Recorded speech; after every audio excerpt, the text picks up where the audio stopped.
हम लोग इतना पीड़ित हैं कि हम बता नहीं सकते हैं। कभी भी नेशनल न्यूज ने हम लोग को इतना बढ़ाया ही नहीं। ये देश झारखंड सिर्फ खनिजों के लिए बनाया गया है क्या? हम लोग को चाहिए कि इस देश के सारे जो नेशनल न्यूज वाले हैं वो आए, दिखाए झारखंड का क्या परिस्थिति है, क्या बना के रखे हैं। क्या हमारे देश में आंदोलन का भी कोई क्लास होता है? क्या छात्रों के आंसुओं की कीमत इस बात से तय होगी कि वो दिल्ली के जंतर मंतर पर बह रहे हैं या झारखंड के रांची की मिट्टी पर? जब दिल्ली में किसी राष्ट्रीय परीक्षा को लेकर छात्र सड़क पर उतरे थे, तब कुछ ही घंटों में वह राष्ट्रीय बहस का मुद्दा बन गया था। सोशल मीडिया पर हैशटैग ट्रेंड करने लगे थे। सोशल मीडिया पेज पर मिलियंस में फॉलोअर हो गए थे। बड़े बड़े इन्फ्लुएंसर वीडियो बना रहे थे। कई सार्वजनिक हस्तियां अपनी राय रख रही थी और राष्ट्रीय मीडिया लगातार कवरेज कर रहा था। हालांकि उन्होंने उस तरह कवरेज नहीं किया जिस तरह करना था, पर कर रहा था। लेकिन जब झारखंड के छात्र भर्ती परीक्षाओं में कथित धांधली को लेकर कई दिनों से सरकार के खिलाफ आंदोलन पर बैठे हैं, तब हुई इस पर किसी का ध्यान नहीं जा रहा है, न राष्ट्रीय मीडिया का और न किसी इन्फ्लुएंसर का। आखिर ऐसा क्यों? क्या ये सिर्फ भौगोलिक दूरी का मामला है या इसके पीछे कुछ गहरे राज है? लेकिन एक मिनट पहले इस दृश्य को देखिए। ये कोई फिल्म का सीन नहीं है और न ही किसी वेब सीरीज का सेट। यह झारखंड के छात्रों का असली आंदोलन है। कैसी मूसलाधार बारिश के बीच एक छात्र नेता, जो इनका लीडर है, उनको तिरपाल से ढककर उनको बचाने का प्रयास किया जा रहा है, क्योंकि वो पिछले 3 दिनों से अनशन पर बैठे। चारों तरफ पानी है, कीचड़ है, लेकिन कोई भी अपनी जगह से उठकर जाने को तैयार नहीं। अब जरा आप खुद सोचिए, अगर यह तस्वीर दिल्ली के जंतर मंतर से आई होती तो क्या पूरे देश की भावना इस तस्वीर के साथ नहीं जुड़ जाती? मैं दिल्ली के जंतर मंतर प्रोटेस्ट को कतई गलत साबित नहीं कर रहा हूँ, पर अगर आप सही मायने में किसी देश हित में सोच रहे हैं तो आपको इन चीज़ों से फ़र्क पड़ना चाहिए। दोस्तों, इस वीडियो का उद्देश्य किसी राजनीतिक दल का समर्थन या विरोध करना नहीं है। हमारा मकसद सिर्फ उन छात्रों की आवाज़ और उनके सवालों को समझना है और उनके भविष्य को लेकर जो संघर्ष कर रहे हैं उनके सवालों को आपके सामने आपके तक पहुंचाना है। सबसे पहले बात करते हैं उस फ़र्क की जो दोनों आंदोलनों के बीच में दिखाई देता है। आंदोलनों के फ़र्क और माहौल पर अंतर डालता है।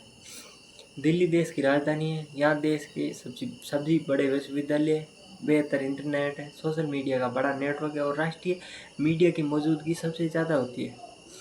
ऐसे में यहाँ होने वाला कोई भी आंदोलन, कोई भी घटना पूरे एक झटके में देश में फैल जाती है। दूसरी तरफ झारखंड के रांची में बैठे अधिकांश छात्र कस्बों और गाँव से आते हैं। उनके परिवार खेती या मजदूरी करने से जुड़े हुए हैं। कई छात्र वर्षों से प्रतियोगी परीक्षाओं की तैयारी कर रहे हैं। वे सीमित संसाधनों के साथ किराए के छोटे कमरों में रहने को मजबूर है। खुद खाना बनाते और नौकरी मिलने की उम्मीद में लगातार मेहनत करते रहे। जब ये छात्र बारिश में भीगते हुए धरने पर बैठे रहते हैं तो किसी सोशल मीडिया ट्रेंड का हिस्सा नहीं होते, बल्कि उनकी मजबूरी और संघर्ष का हिस्सा होता है। शायद यही वजह है कि उनकी आवाज़ उतनी दूर तक नहीं पहुंच पा रही है जितनी पहुंचनी चाहिए, या फिर जितनी तेज़ी से जंतर मंतर प्रोटेस्ट की आवाज़ पहुंची थी। अब बात करते हैं उस मुद्दे की जिसने इस आंदोलन को जन्म दिया। राष्ट्रीय स्तर पर कई परीक्षाओं में पेपर लीक, परीक्षा प्रबंधन को लेकर सवाल उठे हैं। वहीं झारखंड में छात्रों का आरोप है कि भर्ती प्रक्रिया में सिर्फ पेपर लीक ही नहीं बल्कि मूल्यांकन चयन प्रक्रिया में भी गंभीर धांधली है। 14वीं जेपीएससी प्रारंभिक परीक्षा के परिणाम आने के बाद छात्रों ने आरोप लगाया कि उनकी कैटेगरी वाइज कट ऑफ उपलब्ध नहीं कराई गई। ओएमआर सीट भी सार्वजनिक नहीं की गई। उनका कहना है कि कई ऐसे उम्मीदवार सफल घोषित हुए जिनके प्रदर्शन पर सवाल उठ रहे थे, जबकि कई मेधावी अभ्यर्थी बाहर रह गए। इन आरोपों के बाद विवाद बढ़ गया और मामले की जांच शुरू हुई। छात्रों की मांग है कि पूरे मामले की निष्पक्ष और पारदर्शी जांच हो ताकि किसी भी निर्दोष के साथ अन्याय न हो। यदि कोई दोषी है तो उसके खिलाफ सख्त से सख्त कार्रवाई हो। यह भी ध्यान रखना जरूरी है कि इन आरोपों की अंतिम पुष्टि जांच और कानूनी प्रक्रिया होने के बाद होगी। अब सवाल उठता है कि राष्ट्रीय स्तर पर इस आंदोलन की उतनी चर्चा क्यों नहीं हो रही है, इसको इतनी जगह क्यों नहीं मिल रही है जितनी दूसरे आंदोलन को मिली थी।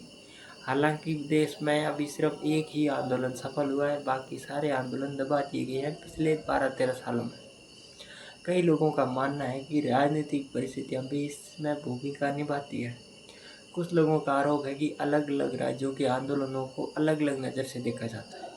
वहीं दूसरी तरफ सरकार का कहना है कि छात्रों की शिकायतों पर विचार किया जा रहा है। मामले की जांच के लिए समिति बनाई गई है। सच क्या है इसका फैसला जांच पूरी होने के बाद ही होगा। लेकिन लोकतंत्र में ये जरूरी है कि किसी भी राज्य के छात्रों की आवाज़ को गंभीरता से सुना जाना चाहिए, चाहे वह दिल्ली से हो, बिहार से हो, झारखंड से हो या पंजाब से हो। इस आंदोलन की एक और खास बात है इसका नेतृत्व। आंदोलन से जुड़े छात्र नेताओं का कहना है कि उनका संघर्ष किसी राजनीतिक दल के समर्थन या विरोध के लिए नहीं है, बल्कि निष्पक्ष भर्ती प्रक्रिया के लिए। जरा इस दृश्य को गौर से देखिए। यही आंदोलन का नेतृत्व कर रहे हैं देवेंद्र नाथ महतो। कई दिनों से अनशन पर बैठे। लगातार बारिश हो रही है और लगातार हो रही इस भयंकर बारिश में उनके साथी छात्र उन पर तिरपाल ताने खड़े हुए ताकि पानी सीधे उनके शरीर पर ना गिरे। डॉक्टर समय समय पर उनका ब्लड प्रेशर, स्वास्थ्य जांच कर। चाहे आप उनकी मांगों से सहमत हो या नहीं हो, लेकिन इतना साफ है कि यह छात्र अपने मुद्दे को लेकर गंभीरता से डटे हुए। एक चीज़ क्लियर कर दूं, देवेंद्र नाथ महतो पिछले 3 दिनों से भूख हड़ताल पर बैठे हैं और कल शाम उन्होंने पानी भी छोड़ दिया। बिना अन्न जल के वो अनशन पर बैठे हैं। आंदोलन में शामिल कई छात्रों ने सार्वजनिक रूप से कहा है कि वे अपने मंच का राजनीतिक इस्तेमाल नहीं होने देंगे।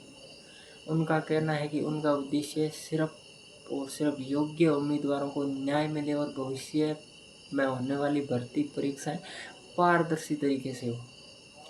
कई दिनों से चल रहे धरने और अनशन के कारण कुछ छात्रों नेताओं की तबीयत भी बिगड़ी है, जिसके बाद डॉक्टर की निगरानी में उनका स्वास्थ्य देखा जा रहा है। इसके बावजूद आंदोलन जारी और कुछ छात्र अपनी मांगों पर लेकर कायम है। जंतर मंतर का प्रोटेस्ट और यह प्रोटेस्ट अलग क्यों? जंतर मंतर प्रोटेस्ट पर लोग देश भर से पार्सल भेज रहे थे। वहाँ पर वड़ा पाव, बर्गर, बिरयानी सब आ रहे थे। यहाँ पर छात्र चने खाने को मजबूर है, चने और बिस्किट खा रहे हैं। यहाँ पर कोई फंडिंग नहीं है, कुछ भी बाहर से नहीं आ रहा है। इसीलिए इस प्रोटेस्ट को देश भर के प्रोटेस्ट से अलग माना जा रहा है जो जंतर मंतर पर हुआ था।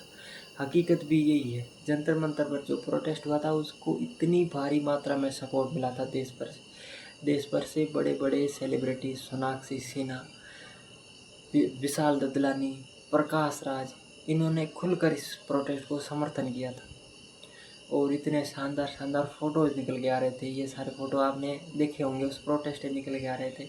इतने सारे ह्यूमर और इतनी तड़क भड़क वाला वो आंदोलन था कि उसने पूरे देश में जैन जी में अपनी एक जगह बना ली। पर ये आंदोलन तो एकदम ज़मीन से जुड़ा हुआ है, तो इससे लोगों को वो एस्थेटिक, लोगों का फीड का अपना एस्थेटिक ख़राब हो जाएगा इसको अपनी स्टोरी पर लगाने से, इसको शेयर करने से। हकीकत भी यही है, लोगों को बस अपनी जो होता है कि अपना उनको वाइब मैच रखना है बस, कि मैं इससे पीछे नहीं रह जाऊँ। अगर कोई बड़ा व्यक्ति आज इसको खुलकर सपोर्ट कर देगा तो कल ये सब उसके सपोर्ट में आ जाएंगे जिन्होंने उस प्रोटेस्ट को सपोर्ट किया था। हालांकि कॉकरोच जनता पार्टी के जो फाउंडर है विजय दीप के, उन्होंने भी कहा है कि मैं इनके साथ हूँ, कोशिश हुई तो मैं भी वहाँ जाऊँगा। सोनम वांगचुक ने हालांकि अब तक कुछ नहीं कहा है, पर कुछ जो यूट्यूबर है वो कह रहे हैं कि सोनम वांगचुक, विजय दीप के जैसे लोग इस प्रोटेस्ट को सपोर्ट क्यों नहीं कर रहे। उन्होंने ठेका नहीं ले रखा है पूरे देश का। एक चीज़ क्लियर कर दी, उन्होंने ठेका नहीं ले रखा है। उन्होंने एक चीज़ के लिए आवाज़ उठाई थी तो उन्होंने वो सफल कर दिया। हाँ, वो हक बनता है उनका कि पूरे देश में जहाँ भी गलत हो रहा है उसके बारे में कुछ बोले, पर अगर वो अभी इस कंडीशन में नहीं है, उन्होंने इतनी लंबी लड़ाई लड़ी, अब क्या पूरे देश में लोग ख़त्म हो गए हैं? आप जो ये स्टूडियो में बैठ के उनसे सवाल कर रहे हो, क्या आप उस पर जाकर नहीं अपने सवाल पूछ सकते? आप उनको जाकर खुले खुला सपोर्ट नहीं कर सकते?